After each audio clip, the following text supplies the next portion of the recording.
Рахмат, Сүйін Абдуллаевич, саламатсыздар, урматтуу кесиптештер, жана бүгүнкү отурумдун катышуучулары.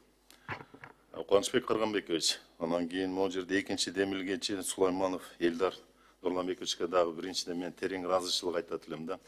Эмне үчүн дегенде экөөңүздөр укук коргоо органдарында иштебесеңиздер дагы, күч органдарында иштебесеңиздер дагы ошол мыйзамдын долбоорун, могу Кыргыз Республикасынын айрым мыйзамдык актларын, ошонун ичинде Кыргыз Республикасынын турак жай кодексине, Кыргыз Республикасынын укук коргоо органдарынын кызмат өтөө жөнүндөгү жана мыйзамдар, жана бир нече мыйзамдык актыларга өзгөртүү түзөтүү киргизип атканыңыздарга да.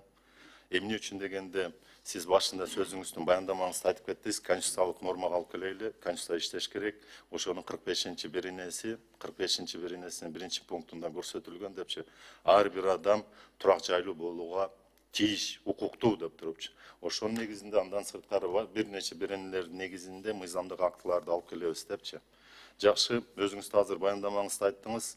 Буга чейин биз куралдуу күчтөр боюнча ушул эле турак жай фонду жана ушул эле мыйзамдар боюнча алып келишкен, куралдуу күчтөр алып келген. Куралдуу күчтөр алып келгенде биз айтканбыз, жок болбойт мындай кабыл алганга. Бул жерге куралдуу күчтөргө конституциянын негизинде башка күч органдары да кирет деп туруп, ошол жерге биз куралдуу күч жанагы Министерство оборонаны, пограничниктерди, МЧСти, Нацгвардияны, ГКМБ, анан кийин служба госохраны ГКМБны киргизип, мыйзамды кабыл алып, 3 окууда азыркы күндө өзүнүн жанагысын натыйжасын берип атат. Ошол мыйзамдар президент кол коюп азыркы күндө иштеп келет да.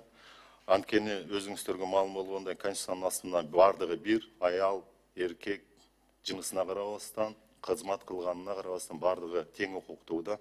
Эми бул жерде сиз азыр өзүңүздүн баяндамаңызда айтып кеттиңиз да, бул ички иштер министрлигине гана караштуу дегендей мындай деп. Бирок сиз алып келген Кыргыз Республикасынын укук коргоо органдары кызмат өтөө жөнүндөгү мыйзам бул жалпы бардыгына тийиштүү деп.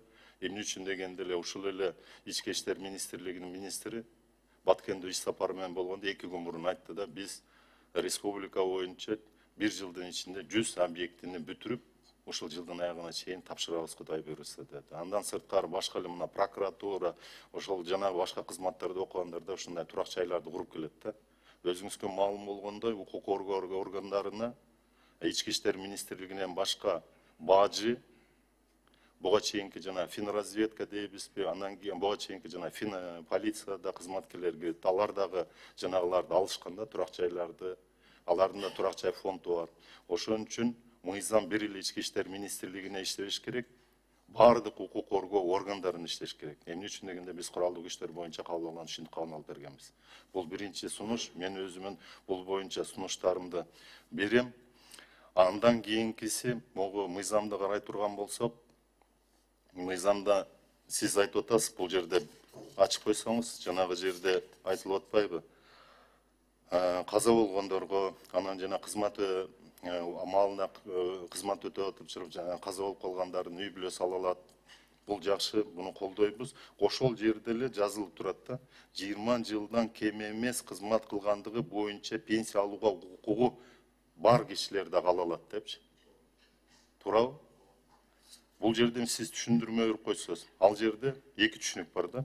Календарный деген бар, льготный деген бар.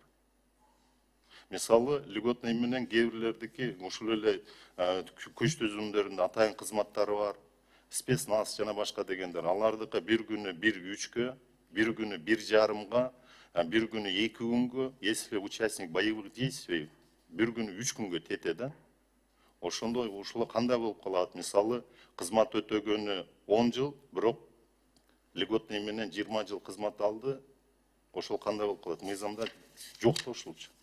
Алишер Ташбаевич, ушул именно 20 календарный жыл менен анан 20 жылдын айырмасы, ошол сиз айткандай, мисалы үчүн милиция кызматкерлеринин определенный бир бөлүгү, сиз айткандай, бир күнү 2 күнгө тете, бир күнү 3 күнгө тете болуп, 10 жыл иштесе 20 жылдык уже стажы бар болуп эсептелет да. Ошолор автоматтык түрдө 10 жылы 20 жылга тете болгонго байланыштуу пенсияга чыкпай туруп, официально квартирага ээ болгонго укугу пайда болгон жөнүндө кеп да бул мыйзамда. Жок, могу жердечи мыйзамда жазылбаганда ушул градация бөлүнбөй калыптыр да. Мен мисалы өзүм айта турган болсом, меники календарь 29 жыл 3 ай 13 күн. Льготный менин боевой менен эсептегенде 39 жыл 6 ай да. Почти 2 эсе көп.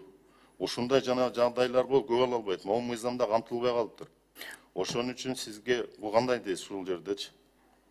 Сиз Алишер Ташбаев ушуну экинчи окууга дагы кошумча кылып мындай детально Сиз менен жанагы отуралы, эмне үчүн дегенде бул жерде сиз эми окуу коргоо органдарына кызмат өтөгөн эмес да, нюанстарын билбейсиздер. Ошон үчүн могу жерде Эркек Жумабекович, сиздер келсеңиздер, могу жерде отуруп, ушул жанагы льготный календарный менен дагы андан сырткары жанагы дагы бир жагдай болду, тиги аскер кызматкерлерин караганда. Буга чейинки мисалы биздин эле ошол начальник управления дейбизби, чоң жанагылардын полковниктер, подполковниктер жаш малында алып, бир комната алып.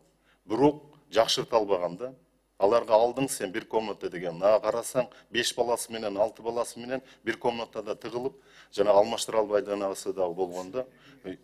Расширенияга кеңейтүү берки маселесин. Ушулардын баардыгын сиздер менен чогуу отуруп туруп, мыйзамда бир жазып берсек, ошондо баардыгы эле жанагы күч органдарындагы иштеген, ошол эле финразведка дейбизби, ошол эле финполиция мурунку, андан кийинки азыркы жанагы бажы тармагындагы бир 3 подразделениясы бар. Алардын дежурный службасы, жанагы отдел по борьбе контрабандой и отдел дознания. Ошолордагы укук коргоо органдарынан келген. Ошолордун баардыгын камтып кетсек, эртеңки күнү биз мыйзамды кайра жазбайбыз да. Рахмат, көңүл бургансыздар.